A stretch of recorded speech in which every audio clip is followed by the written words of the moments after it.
Good afternoon, everyone. I am Dr. Harini. I am presenting on ocular impact of Diwali, unveiling the spectrum of firecracker eye injuries in a tertiary eye hospital.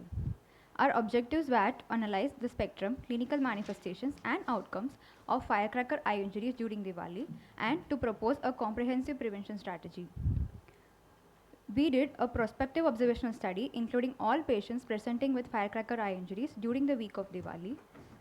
A detailed history including age, gender, and circumstances of injury was obtained. Visual acuity and IOP was done. Slit lamp biomicroscopy and indirect ophthalmoscopic examination were done. The injuries were categorized into open globe and closed globe injuries based on Birmingham eye trauma terminology system. Specific clinical findings and cases requiring surgical intervention were noted and statistical analysis were done. 81 patients presented with firecracker eye injuries during that week, out of which 70% were children, that is 56, and majority were males. 26 had visual acuity of less than 6 by 60 in the affected eye, 8 had bilateral disease, and 6 had open globe injury. 9 had required multiple surgical interventions. Corneal tear was seen in 16%, epithelial defect with debris was seen in 39.5%, significant hyphema was seen in 34.5%, lens involvement was noted in 11.1%, periorbital or lid injuries were noted in 33.3%, significant IOP raise was noted in 2.5%, and evisceration was required in 2.5%. Firecracker eye injuries are preventable yet prevalent. Parija et al. In a study reported that it accounts for 20% of ocular trauma cases in India. Malik et al. In a study reported 101 cases, out of which 54% were less than 14 years. John et al. In a study reported 84 cases, in which 1 in 12 resulted in unilateral blindness. In 2022 Maharashtra, 69 people had irreversible vision loss during a single Diwali session. Firecracker eye injuries are diverse and vision threatening. The increased incidence of firecracker eye injuries causes severe and irreversible blindness, resulting in social and economic burden. Ultimately, it affects the quality of life. Parija et al. In a study reported vision loss in children adds psychological and social burden to the family and the society. They also encouraged public firework displays using protective glasses and the importance of public awareness. Visay et al. In a study reported is more common in young males, and bystanders are also frequently injured. Countries using restrictive firework legislation have lower incidence rates. And Diman et al. In a study reported that there is 52.7% reduction in firecracker injuries with strict legislation. So, uniform implementation of strict laws nationwide is essential. Pujari et al. In a study reported that after New Delhi's firecracker ban, most injuries were reported from outside the city, suggesting a potential impact of the ban. So, we proposed a multifaceted approach including A. Awareness. Promote awareness on potential risks of firecrackers and the importance of eye safety during celebrations. B. Barrier protection. Encourage using safety goggles as a barrier to prevent eye injuries. C. Control displays. Advocate for organized and supervised firework displays by trained professionals. D. Distance. Educate individuals about maintaining a safe distance during firecracker displays. E. Exploring innovations. Advocate for the use of technologically advanced, safer, and environmental friendly options. F. Follow regulations. Strictly adhere to regulations and guidelines to ensure a secure atmosphere for celebrations. For a better future. Firecracker eye injuries are preventable yet prevalent. This study highlights the spectrum, severity, and burden of firecracker eye injuries during Diwali.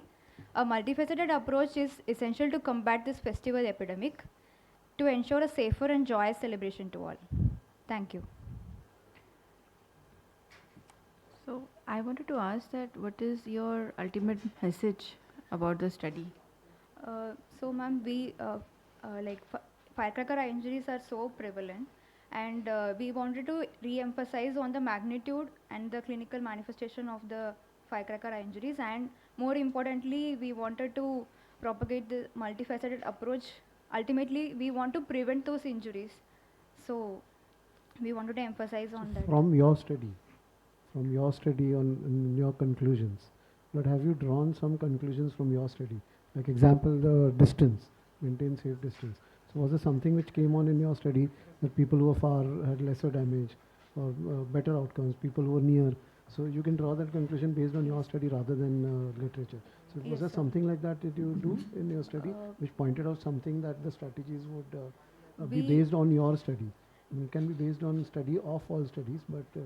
which is We also right. But try to in your collect study, data, sir, but it was they were not patients were not sure about the thing. right. So And what we will particular type of firecrackers would you say that it is with the anar or with the what particular type of firecracker and worse injuries? Yes, sir. As a strategy, you would say maybe you want to prevent this, Yes, or sir. maybe you want to at least if you don't prevent all of it, don't use this. What age group was more involved? So what is it in your study that you would like to say from my study? This is what is important. So from your study, the spectrum, Yes, sir. in the age spectrum or the distance spectrum or the type of the firecracker spectrum. So what is it from your spectrum and what is it from your outcomes based on the spectrum that you would want to say as a part of deductions or what you deduce from your study? Yes. What would you say in one line? Uh, So was it lesser, younger children, unattended children? What was it? it was more common in the young males and children. Okay. So we wanted to emphasize on the they have a long lifetime. So it is very important to prevent those children from those injuries. So that So it's an epidemiology. So you would want to say that unattended children were more worse. They were closer by. So something comes out from your study. yes, sir. So try to look at that. There will be something more there. Yes. Thank you for the suggestions. You mentioned specifically IOP. How did you measure IOP in this case? 90% of the times it's Yes, not possible. ma'am. Whenever feasible, only we measured using eye care.